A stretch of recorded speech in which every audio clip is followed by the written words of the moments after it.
Hey there, Grumpy Old Fart here. I'm doing an advanced Dungeons & Dragons advice video on the Killer Dungeon Master.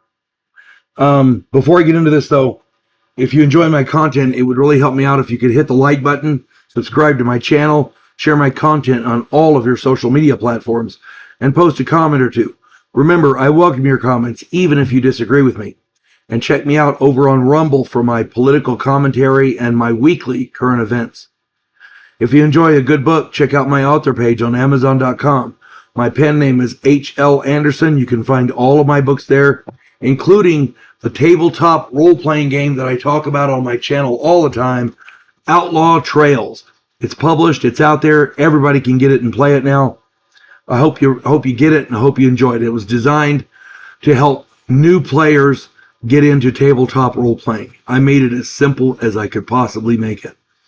It is easy to grasp, and it's hours of fun for you and your family. All right. The Killer Dungeon Master. Before I really get into the meat of this video, I want to give a shout out to Jenny D. She does online D&D videos, and she is amazing. She did one recently called I Ran a D&D Meat Grinder and Became a Tougher DM. It's really good, and I recommend you watch it. I figured I'd give the old school take on what we used to call the Killer Dungeon Master. First off, nobody with a shred of intellectual and gaming integrity wants to be a Killer Dungeon Master. First off, as a Dungeon Master, it is exceedingly and ridiculously easy to kill off every player character in your game. Every character at the table can be killed off in an instant. As a Dungeon Master, you're essentially God. You have God power in the game. So you have to use that with restraint. Okay? You could literally easily kill off your entire group without realizing it. So that's why choosing monsters and things like that is important. You have to be careful how you do it. I knew one Dungeon Master who would make you roll a disease savings throw right after your character creation. And if you failed your savings throw, your player character died and you had to create a new one for his game.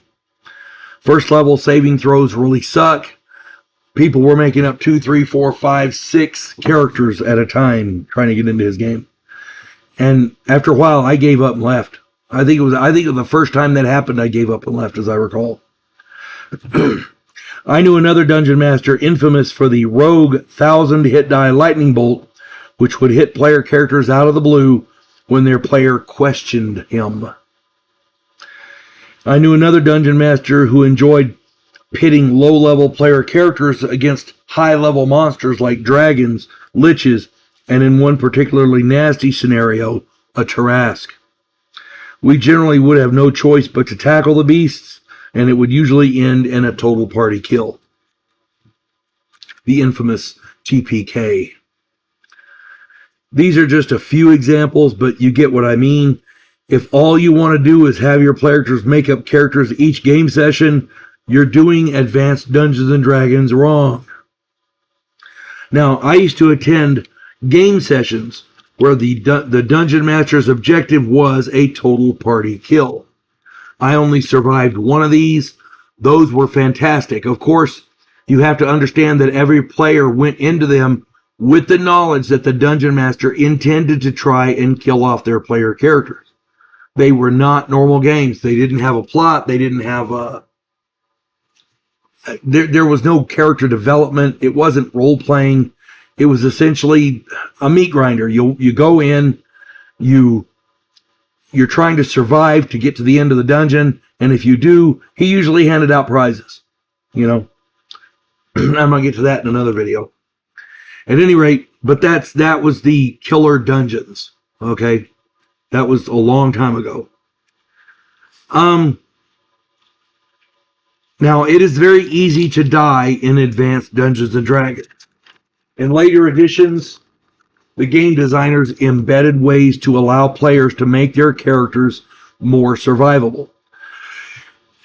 Excuse me, this kept getting more and more prevalent until we reached 5th edition, where it's actually a lot more difficult to kill off player characters. I know a lot of you may scoff at that, but come on. 3 death saves, 3. But why don't you just make 1 hit point the lowest they can go so player characters never die? It would simplify the process without adding any excitement. Jenny D touched on this in her video, and I 100% agree with her. However, this video is about advanced Dungeons & Dragons, so I'm going to give you my opinion on the matter. Being a Dungeon Master is about consistency and balance. Find rules that are fair and stick with them. That's the consistency part. And don't play favorites, all right?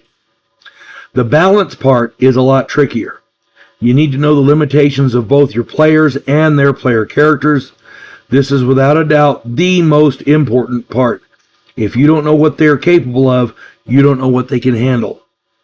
I know players capable of successfully running a 3rd level character against a lich. Conversely, I know other players who could run 3 15th level characters each against the same lich and not stand a chance. You have to know their limits. The idea of balance is to give them a challenge which seems to be insurmountable, but creates an enjoyable adventure with challenges they can overcome. The monster manual lists the entries of each monster with their hit dice. This is an invaluable tool. It's a reasonable indicator of how powerful the monster is. Now, there's more to it, of course, because many monsters have abilities which make them a lot more dangerous than just their hit die ranking. Be sure to read through the descriptions very carefully before you use any of these monsters. Remember, ultimately, the goal of a Dungeon Master is to create an adventure which will be fun for the players. Each player has to have fun. Each player may have different ideas of what that fun is, so that's also a concern that you need to be aware of. You need to challenge the players without overwhelming them. This is the burden of the Dungeon Master. Balance. If a Dungeon Master disregards this burden, it is easy to become a killer Dungeon Master. If this balance is not achieved, you face one of 2 problems. First, the game is too easy and your players will lose interest in the game because it's boring. 2, the game is too hard and your player characters will all die. The players will become frustrated and they may quit. It is a killer dungeon. See what I mean? The balance is the key. You won't be able to find that line every time, but as long as you get close, you can fudge it a little and make it work. Bloodthirsty Dungeon Masters don't retain players very long. Neither do the wimpy Dungeon Masters afraid to kill their player characters off. The mindset I try to achieve is that I create the scenario, the players run their player characters in it. If they play well, they be smart, they don't act rashly, don't try stupid shit. I might cut them some slack if the die rolls don't favor them. After all, nobody is responsible for bad luck. If they play stupidly, they jump into dangerous situations without contemplation, and they do stupid shit, or they're trying to antagonize the Dungeon Master, that kind of thing. They court danger. Essentially, they're trying to get their player characters killed. Then if they die, they die. There's nothing anybody can do about that. I don't kill off player characters out of spite, but a player can kill off a player character out of stupidity. What really sucks is if that player character isn't theirs. I hate it when stupid players get other players' PCs killed. That really sucks. So in summation, being known as a killer Dungeon Master is not good. Avoid it whenever possible, like the plague. Consistency, don't play favorites, and find play balance. It's that simple. The balance part isn't easy, but that's where the experience comes in. You need experience in order to be a Dungeon Master. So, and the only way to get experience is to be a Dungeon Master. So there you go. I hope this finds everybody well. And remember, if anybody else with experience in the game has more advice, a different viewpoint, put it down there. I'm okay with it.